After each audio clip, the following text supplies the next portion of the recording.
Bore కొడుతుంది, YouTube చూద్దాం. ఒక 60 ఏళ్ల ముసలావిడ ఏం చేసిందంటే, ఏం చేసిందో ఏంటో చూద్దాం. ఒక 60 ఏళ్ల ముసలావిడ ఏం చేసిందంటే నడుచుకుంటూ ఇంటికి వెళ్ళిపోయింది. ఛీ, ఇంకా ఏదో అనుకున్నాను. ఒక ముగ్గురు యువకులు నడుచుకుంటూ వెళ్తూ వెళ్తూ వెళ్తూ వెళ్తూ ఏం చేశారో ఏంటో చూద్దాం. ఒక ముగ్గురు యువకులు నడుచుకుంటూ వెళ్తూ వెళ్తూ కాలేజీకి వెళ్ళిపోయారు.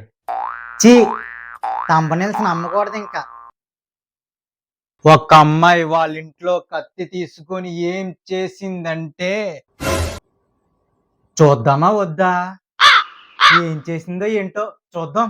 ఒక అమ్మాయి వాళ్ళ ఇంట్లో కత్తి తీసుకొని ఏం చేసిందంటే నిమ్మకాయ కోసుకొని పిండుకొని తాగేసింది. చీ, దీనమ్మ. తంబనెల్స్ ఇంకెప్పుడు నమ్మకూడదు.